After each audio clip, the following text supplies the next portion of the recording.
स्वागत है बच्चों। हम लोग इस वीडियो में सरफेस टेंशन पढ़ेंगे।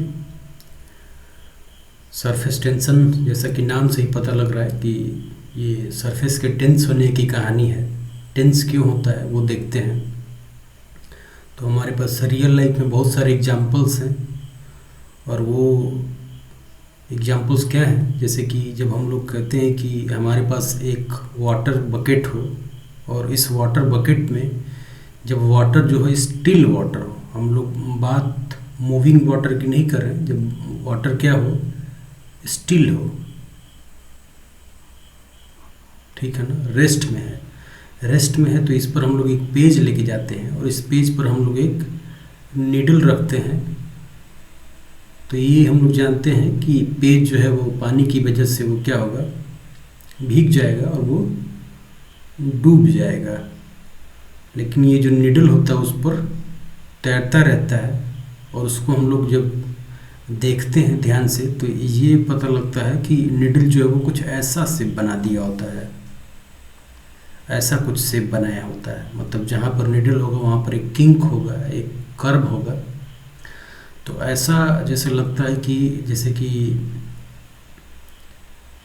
एक पर्दा रखा है और एक टाइट पर्दे पर एक हमारा मतलब कुछ रखा हुआ है, ऐसा मतलब प्रतीत होता है कि जैसे कि ऊपर की जो सतह है वो क्या है, एक टाइट पर्दे के जैसा है। फिर हम लोग के पास एक और एग्जांपल है कि जो वाटर ड्रॉपलेट्स होते हैं वो राउंड क्यों होते हैं, इसको भी हम लोग सरफेस टेंशन के थ्रू ही एक्सप्लेन कर सकते हैं। या फिर जो सोप बबल है, ये सोप बबल है, तो सोप बबल जो होता है वो राउंड क्यों होता है, इसको भी हम लोग सरफेस टेंशन के थ्रू ही एक्सप्लेन कर सकते हैं, उसको देखेंगे भी आगे। फिर हम लोग पास एक और केस है कि दिया हम लोग लेते हैं और इस दिए में तेल डालते हैं और हम लोग इसको कपड़ा जब डालते हैं तो या रुआ डालते हैं तो हम लोग ये देखते हैं कि जो तेल होता है वो इस रुए को या कपड़े को पकड़ के ऊपर चढ़ता है, अगेंस्ट ग्रेविटी चढ़ता है। तो इसको एक्सप्लेन भी सरफेस टेंशन के थ्रू ही किया जा सकता है। या फिर हम लोग ये जानते हैं कि अगर एक पेंट ब्रश है, पेंट ब्रश को हम लोग जब पानी में डालते हैं तो वो देखते हैं कि उसके जो जो उसके हेयर्स हैं, उसके जो ब्रसल्स हैं वो क्या होते हैं, स्प्रेड आउट होते हैं। लेकिन उसको जब हम लोग बाहर निकालते हैं तो वो देखते हैं कि वो चिपक जाते हैं। उसको भी हम लोग सरफेस टेंशन के थ्रू ही समझ सकते हैं, ठीक है। तो सरफेस टेंशन है क्या, एक बेसिक सा एक मतलब हमने ये देख लिया कि सरफेस टेंस है। जैसे कि इस केस में हमने देखा कि रुआ रखते हैं तो सरफेस टेंस है, रुआ कह रहा हूँ कि जब सरफेस पर हम लोग एक नीडल रखते हैं और स्लोली स्लोली देखते हैं कि जब वो पेज भीग जाता है तो निडल उसी सरफेस पर ऐसे टिका रहता है जैसे कि सरफेस जो एक पतली चादर है, उस टाइट सरफेस पर वो टिका रहता है। हम लोग देखते हैं कि क्यों ऐसा होता है। तो हमारे पास एक एग्जाम्पल है। एग्जाम्पल क्या है, एक समझने की कोशिश करते हैं कि सरफेस जो है वो क्यों डिफरेंट है बल्क से। तो बल्क का मतलब हम लोग ये समझते हैं कि मान लेते हैं कि ये हमारा एक लिक्विड है, लिक्विड का हमने एक जार लिया है। इस लिक्विड के जार को जब हम लोग देखते हैं तो इसके जो डीप इनटू द बल्क है, डीप इनटू द बल्क मतलब कि अंदर में, सरफेस की बात नहीं कर रहे हैं, अंदर के जो भी पार्टिकल्स होंगे इसको हम लोग बल्क बोलते हैं, ठीक है। बाहर नहीं है, सरफेस पर नहीं है, अंदर है, तो इसको बल्क बोलते हैं। तो बल्क के जो भी पार्टिकल्स हैं वो क्या है, इन पार्टिकल को देखा जाएगा तो दीज पार्टिकल्स आर, इन पार्टिकल्स पर फोर्स लग रहा है हर एक डायरेक्शन से, ठीक है, सब डायरेक्शन से फोर्स लग रहा होगा इस पर।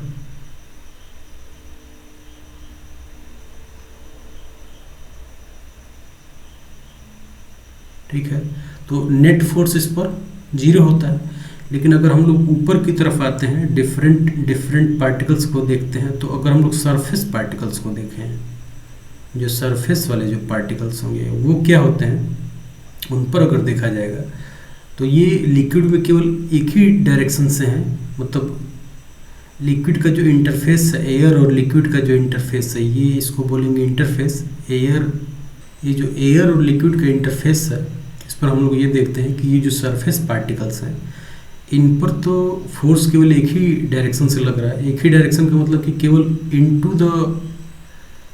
Into the liquid he force लग रहा है, बाहर की तरफ तो मतलब जो एयर के साइड में तो फोर्स नहीं लग रहा है। तो इसीलिए ये जो सरफेस के जो पार्टिकल्स हैं वो क्या है कि एक नेट फोर्स एक्सपीरियंस कर रहे हैं। और हम लोग जो सरफेस पार्टिकल बोल रहे हैं, तो इसका मतलब ये नहीं कि केवल एक लेयर की बात कर रहे हैं। हम लोग बात जब भी कर रहे हैं तो 100 ऑफ लेयर्स की बात कर रहे होंगे।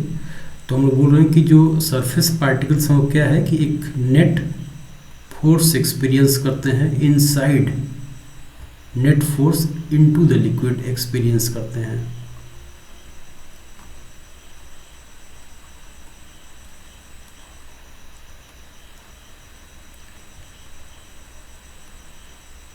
ठीक है, ये हमने देखा भी कि ये टाइट हो जाता है ये सरफेस।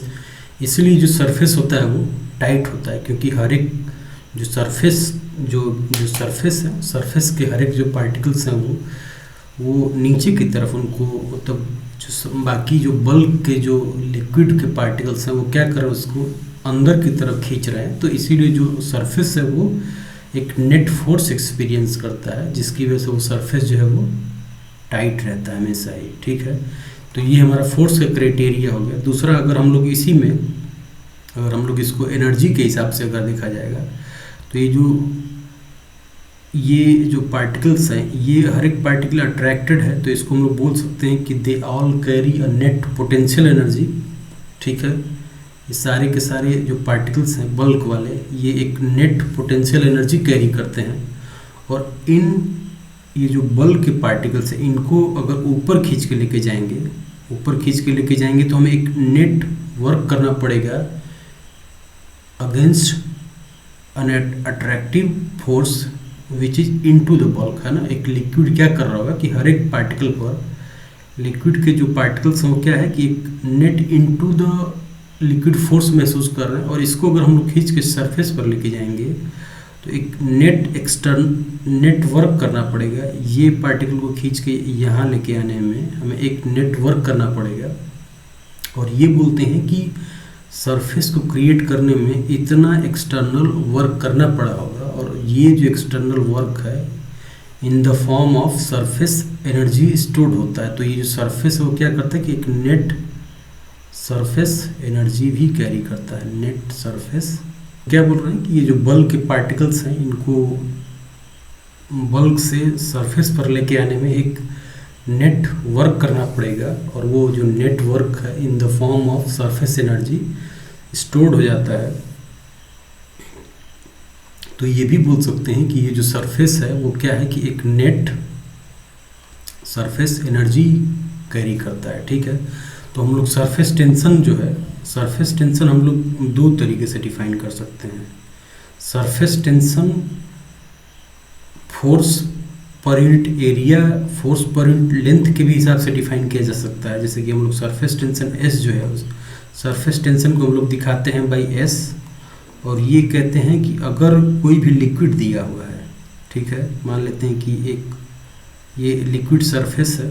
ठीक है, इस लिक्विड सरफेस पर अगर हम लोग एक इमेजिनरी लाइन ड्रॉ करें, ठीक है, इमेजिनरी लाइन किसी भी डायरेक्शन में ड्रॉ किया जा सकता है। ठीक है, अगर इसका एक लेंथ एल का इमेजिनरी लाइन ड्रॉ करेंगे तो इस लाइन के परपेंडिकुलर फोर्स लगता है। ये जो सरफेस है ये क्या करता है, इस लाइन के परपेंडिकुलर एक फोर्स लगाता है, फोर्स एफ। ठीक है, तभी ये लाइन जो होगा वो बैलेंस्ड होगा, इमेजिनरी लाइन जो है वो बैलेंस्ड हो। और हर एक लाइन सरफेस का वो बैलेंस्ड है। तो इस सरफेस पर जो लाइन ड्रॉ किया गया ऑफ लेंथ एल जो ड्रॉ किया गया है ये बैलेंस्ड है। और इस पर मानते हैं कि फोर्स एफ लग रहा है। तो हम लोग जो सरफेस टेंशन इन फोर्स के टर्म्स में डिफाइन करते हैं, वो क्या है, फोर्स पर यूनिट लेंथ है। ठीक है, तो कितने कितने सरफेस एरिया की बात की। अगर हम लोग वाटर सरफेस की बात करेंगे तो वाटर और एयर के बीच में केवल एक ही सरफेस है, लेकिन अगर सोप बबल होता है, अगर सोप फिल्म होता है, ठीक है ना, सोप फिल्म होगा तो उसका दो सरफेस होगा। उस केस में जो हम लोग सरफेस टेंशन डिफाइन करेंगे वो जो होगा, उसमें जो इमेजिनरी लाइन होगी उस पर दोनों साइड से फोर्स लगेगा, इसीलिए F/2L होगा। तो ये ध्यान रखना है कि कितने लाइन की हम लोग बात कर रहे हैं, कितने इंटरफेसेज हैं उसकी बात करनी है। ये वाटर के केस में होगा और ये सोप के केस में होगा, ठीक है ना, सोप फिल्म के केस में। सोप फिल्म के केस में क्यों हो रहा है, ठीक है। तो हम लोग सरफेस टेंशन कैसे डिफाइन करते हैं कि किसी भी गिवन सरफेस पर, किसी भी गिवन लिक्विड सरफेस पर, ठीक है, ये लिक्विड सरफेस है,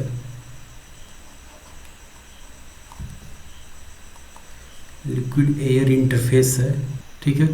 इस पर हम लोगों ने क्या किया कि एक इमेजिनरी लाइन L ड्रॉ किया, और इस इमेजिनरी, ये लाइन इमेजिनरी लाइन जो है वो इक्विलिब्रियम में है, तो इस पर दोनों साइड से जो फोर्सेज लगा रहा होगा सरफेस वो सेम होना चाहिए। और हम लोग सरफेस टेंशन S ऐसे डिफाइन करते हैं कि सरफेस टेंशन जो होता है वो क्या होता है, फोर्स पर यूनिट लेंथ होता है। तो ये जो फोर्सेज लग रहे हैं इस गिवन लाइन पर, फोर्स अपॉन लेंथ, और इसीलिए जो सरफेस टेंशन का यूनिट है वो क्या हो जाएगा, न्यूटन पर मीटर हो जाएगा, ठीक।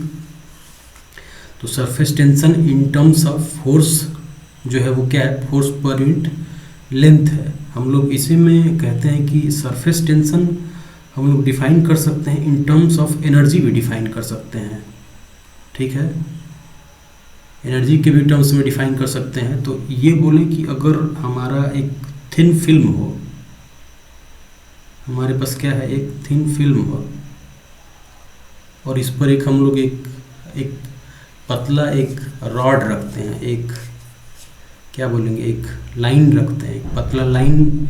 ये थिन फिल्म पर हम लोग क्या करते हैं कि एक ये थिन फिल्म है, ये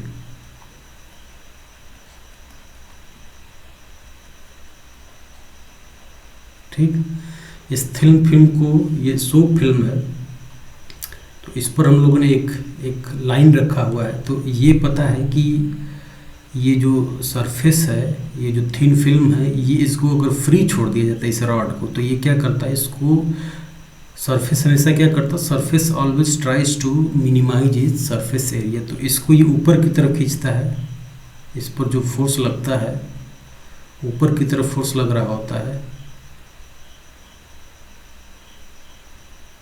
ठीक है, एक नेट अपवर्ड फोर्स लगता है। और अगर इसको अगर फ्री छोड़ दिया जाएगा तो ये इसको मतलब ये चिपका देगा, ये मतलब चिपक जाता है वो, ठीक है ना।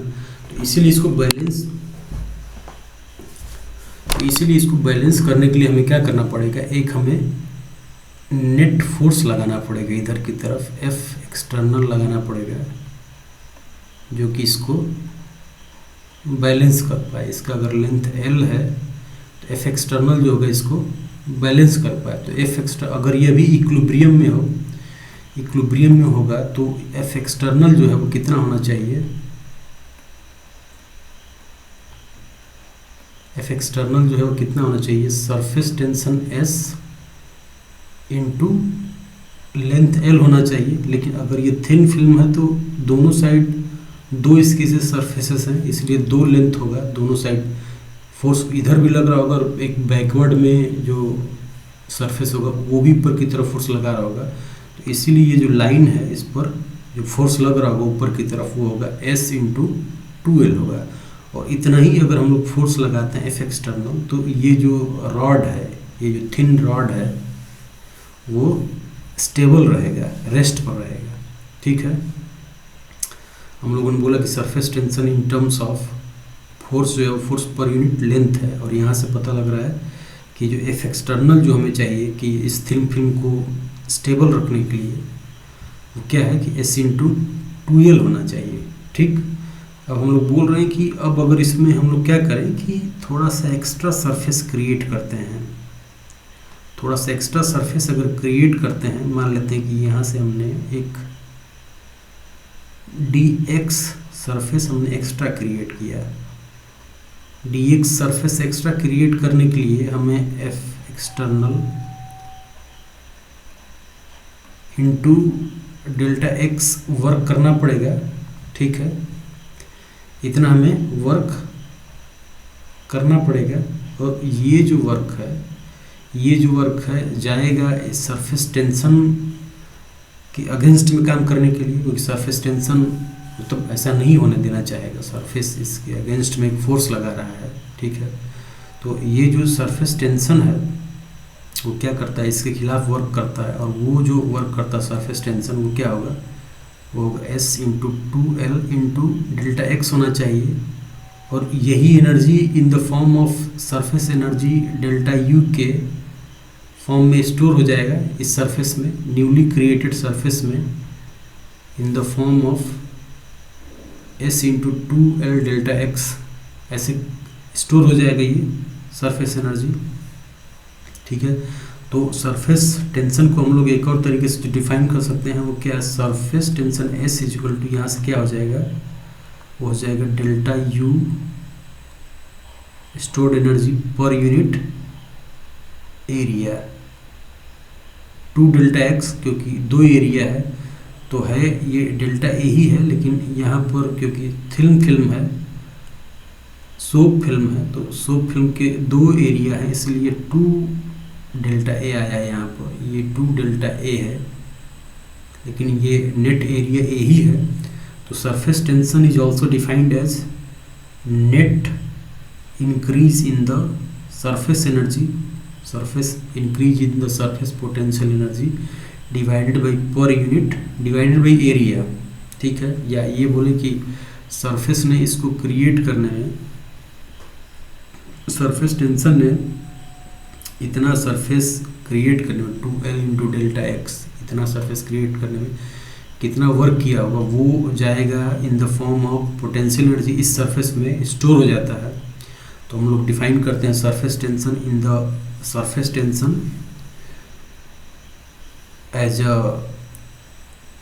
Surface tension in terms of energy per unit area, और उसका डिफिनीशन क्या है कि एनर्जी पर यूनिट एरिया ही है वो, ठीक है। हमने क्या देखा, work done by external force जो है वो सरफेस टेंशन के द्वारा वर्क किए गए वर्क के बराबर होना चाहिए, ठीक।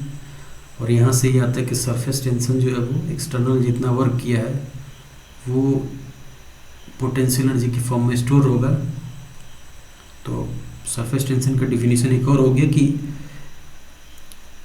Change in potential energy divided by area, तो इसको बोलते हैं कि एनर्जी पर यूनिट एरिया भी हो गया। तो इसलिए इसका एक और यूनिट क्या हो जाएगा, जूल पर मीटर स्क्वायर भी हो जाएगा। तो सरफेस टेंशन को हम लोग दो तरीके से डिफाइन कर रहे हैं, एक तो फोर्स पर यूनिट लेंथ है और दूसरा क्या है, surface energy per unit area, ठीक है। Surface energy per unit area, surface energy per unit area, ठीक है। तो x 2L into delta x surface area create करने में सरफेस टेंशन ने कितना वर्क किया होगा, S into 2L delta x, और ये जो है इन the form of potential energy इस सरफेस में स्टोर होता है। तो हम लोग सरफेस टेंशन को दूसरा और डिफाइन कर लेते हैं कि सरफेस टेंशन पर यूनिट एरिया जो है वो भी क्या होता है, तो potential energy per unit area वो भी सरफेस टेंशन को बताता है, ठीक है। तो सरफेस टेंशन का दो तरीका डिफिनीशन का है, एक तो sir force per unit length है या फिर change in potential energy divide by area, ये भी है, ठीक। होपफुली ये बात समझ में आ रही है। उसके बाद हमारे पास आता है कि जब एक एक्सेस प्रेशर की बात आती है, जब हम लोग एक बबल लेते हैं, ठीक है, we want to calculate excess pressure inside a liquid droplet ठीक है। लिक्विड ड्रॉपलेट में ये कॉन्वेक्स सरफेस है, कॉन्वेक्स सरफेस के बाहर का एटमॉस्फेयर जो मतलब कुछ और ही होगा। तो प्रेशर इस बाउंड्री के इधर प्रेशर को हम लोग बोल रहे हैं पी इन और इसको पी आउट बोल रहे हैं। तो हम लोग ये जानना चाहते हैं कि पी इन और पी आउट में क्या रिलेशन है। इसका सरफेस टेंशन मानते हैं कि एस हो और इसका रेडियस आर हो, ठीक है। तो हम लोग अगर बोलें कि इस गिवन लिक्विड का जो रेडियस है वो क्या करते हैं कि मान लेते हैं कि हम लोगों ने इसका जो रेडियस है आर है, तो हम लोगों ने इसका जो रेडियस आर है उसको आर से बढ़ा के हमने कर दिया आर प्लस डेल्टा आर कर दिया, ठीक है। आर से वॉल्यूम मतलब आर से रेडियस बढ़ा के हमने क्या कर दिया, आर से डेल्टा आर कर दिया। तो जो work done by the excess pressure होगा, work done by excess pressure होगा, क्या होना चाहिए, पी आई minus P out, P inside into P out, और ये होना चाहिए डेल्टा वी होना चाहिए, ठीक है। ये होगा work done by excess pressure inside the liquid droplet है, ये लिक्विड ड्रॉप है, ठीक है। इसके अंदर का प्रेशर पी इन है और इसके बाहर का प्रेशर पी आउट है। हम लोग बोल रहे हैं कि इसका रेडियस हमने आर से आर प्लस डेल्टा आर हमने बढ़ाया, तो work done by this excess pressure जो होना चाहिए वो P I minus P out into delta we होना चाहिए। और हम लोग ये जानते हैं कि सरफेस टेंशन भी वर्क करेगा, ठीक है। सरफेस टेंशन के क्योंकि जब एरिया बढ़ा है तो सरफेस टेंशन जो वर्क करेगा, इसको बोलें कि work done by surface tension क्या होगा, work done by surface tension S जो होगा वो एस इंटू डेल्टा ए होना चाहिए, ठीक है। ये इन the form of potential energy store होगा, ठीक है। और ये डेल्टा डब्ल्यू और डेल्टा यू दोनों बराबर होगा, तो इसीलिए हम लोग बोलेंगे कि ये क्या होना चाहिए कि डेल्टा डब्ल्यू जितना work done by external force और जितना सरफेस एनर्जी हुआ होगा डेल्टा ए, वो दोनों डेल्टा यू जो है वो क्या होना चाहिए, दोनों बराबर होना चाहिए। और इसको हम लोग जब इक्वेट करते हैं, इसको जब हम लोग इक्वेट करेंगे तो ये हो जाएगा P I minus P out into delta we, और ये बराबर होना चाहिए surface tension S into delta A, change in surface area, ठीक है। ये स्फीयर है, एक लिक्विड स्फीयर है, तो लिक्विड स्फीयर का जो वॉल्यूम होता है, जो वॉल्यूम वी है, वॉल्यूम वी जो होता है वो क्या होता है, वो होता है 4/3 पाई आर क्यूब, ठीक है। तो यहाँ से हम लोग v जो है वो change in v with respect to radius निकालेंगे, क्योंकि जब r बदल रहा तभी हम लोग जानना चाहते हैं कि चेंज इन वॉल्यूम क्या है। तो delta v by delta r जो है वो क्या हो जाएगा, यहाँ से इसको डिफरेंशिएट करेंगे तो ये जगह 4/3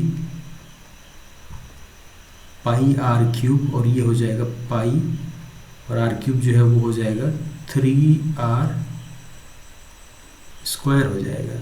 तो यहाँ से बोलते हैं कि जो डेल्टा v है वो क्या हो जाएगा, वो हो जाएगा 4 pi are square into delta R हो जाएगा। तो चेंज इन जो वॉल्यूम है वो क्या है, 4 pi square r into delta r. इसको ऐसे भी कह सकते हैं कि सरफेस एरिया जो होगा, सरफेस एरिया जो जब रेडियस आर था तो surface area 4 pi are square है, ठीक है।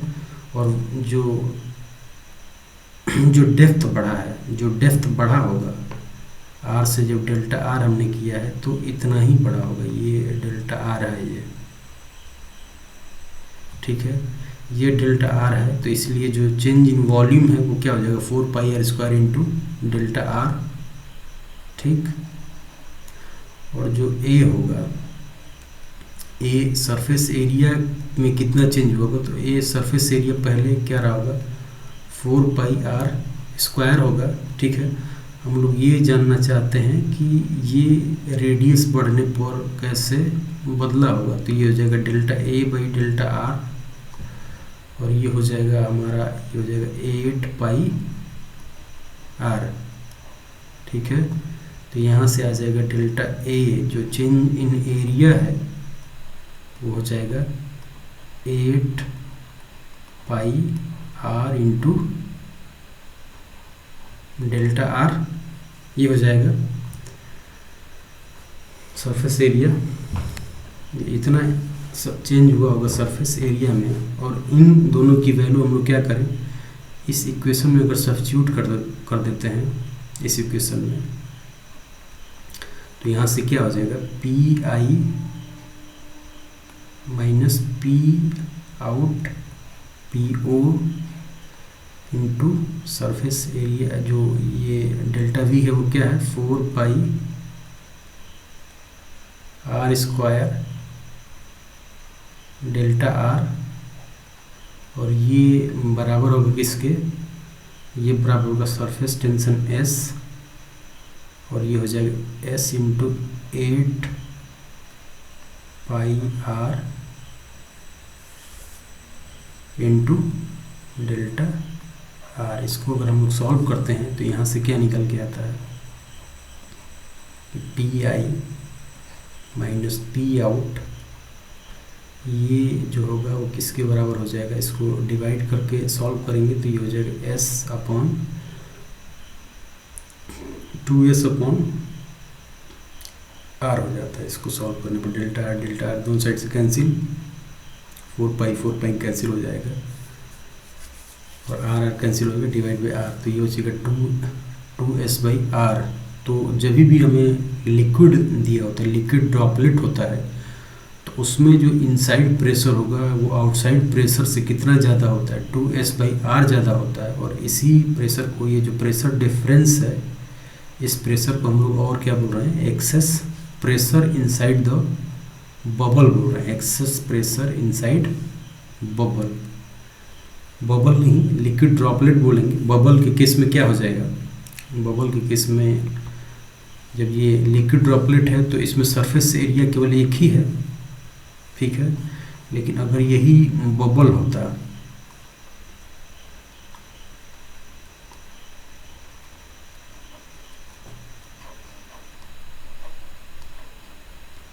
सोप बबल हो, ठीक है ना, सोप बबल होगा अगर, तो उसमें सरफेस एरिया 2 हो जाएंगे, ठीक है। तो उसको अगर हम लोग देखते हैं, हमारा बेसिक फार्मूला ये है, तो इसमें कैलकुलेट करने का तरीका क्या है,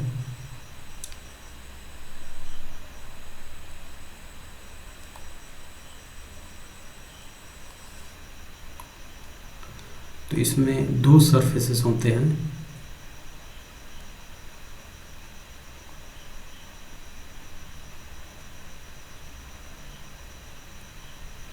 ये हमारा लिक्विड है, ये इसमें लिक्विड होगा, सोप होगा, ठीक है। इसमें हमारा सोप है, और ये एयर है, ये एयर है, ये एयर है, और यहाँ पर हमारा क्या है, सोप फिल्म है, सोप बबल है, सोप मीडियम है, ठीक है। तो 2 सरफेस एरियाज हो गए। तो मान लेते हैं कि इसमें जो प्रेशर है वो P डैश है, ठीक है। जो सोप लिक्विड है, जो सोप बबल का जो मीडियम है, उसमें प्रेशर हमने मान लिया क्या है, P डैश है। तो फार्मूले से हम लोग क्या लिख सकते हैं, ये इसका रेडियस मानते हैं कि ये क्या है, R है, और इसका सरफेस टेंशन मान लेते हैं कि सरफेस टेंशन इज S है। तो इसको हम लोग निकाल सकते हैं, इसके बीच में, इसके मतलब इसको हम लोग लिख सकते हैं कि P dash minus P out, ये जो है ये 2S/R होता। ठीक है, अगर ये पूरा का पूरा सोप लिक्विड होता है, सोप लिक्विड होता है, तो बाहर का जो प्रेशर होगा पी आउट, और सोप लिक्विड ये जो यहाँ पर जो प्रेशर है पी डैश है, ये जो प्रेशर है पी डैश है, तो पूरा का पूरा सोफी मटेरियल होता, तो पी आउट मतलब P dash minus P out जो होता है वो 2S/R होता है। ठीक, अब उसी तरीके से हम लोग बोल सकते हैं कि ये एयर मीडियम है, ये मीडियम और ये जो सोप बबल का मीडियम है, इसका जो प्रेशर एक्सेस प्रेशर का फार्मूला होगा वो क्या होगा, P I minus P dash, और ये होना चाहिए 2S/R होना चाहिए। और यहाँ से इसको सॉल्व करते हैं, दोनों को ऐड कर देते हैं, इस इक्वेशन को और इस इक्वेशन को ऐड कर देते हैं, तो यहाँ से आता है P I minus P out, और ये जो है किसके बराबर हो जाएगा 4S/R के। तो जो सोप फिल्म है फॉर सोप बबल जो होगा उसमें जो एक्सेस प्रेशर का फॉर्मूला है वो क्या है, 4S/R है। अगर एक ही लिक्विड होगा दोनों साइड में, केवल एक ही सरफेस एक ही इंटरफेस हो, तो 2S/R होता है। और अगर दो इंटरफेस हो गए, ये यहाँ पर दो सरफेस है, एक सरफेस ये है एयर और सोप का, और एक सरफेस ये है, तो दो सरफेस है, इसलिए 2 टाइम्स 2S/R है। ठीक है, तो एक्सेस प्रेशर का होपफुली ये फार्मूला समझ आया होगा। और मान लीजिए किसी में आपको दिया रहता है कि इसमें क्वेश्चन जैसे होता है कि किसी लेक में, ऐसे क्वेश्चन रहता है कि किसी लेक में या किसी टब में एट डेप्थ h, ठीक है ना, एक एयर बबल हो,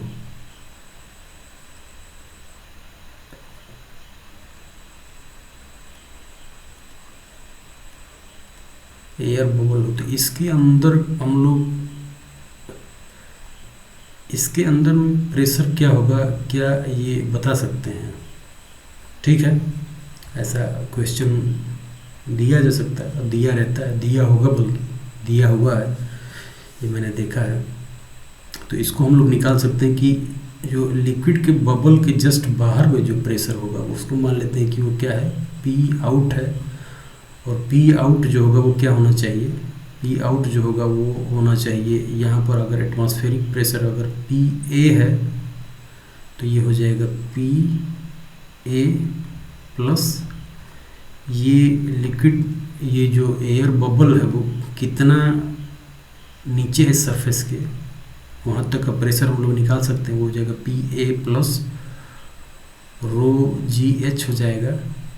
ठीक है, पी आउट पता लग गया यहाँ से, और पी आउट अगर हमें पता लग गया तो अब हम लोग निकाल सकते हैं क्या हो जाएगा, एयर इसके अंदर में जो प्रेशर होगा वो हो जाएगा P I minus P out divided by 2S/R। और यहाँ पर हम लोग पी आउट की वैल्यू लिख सकते हैं, पी आउट की वैल्यू जो होगी वो पी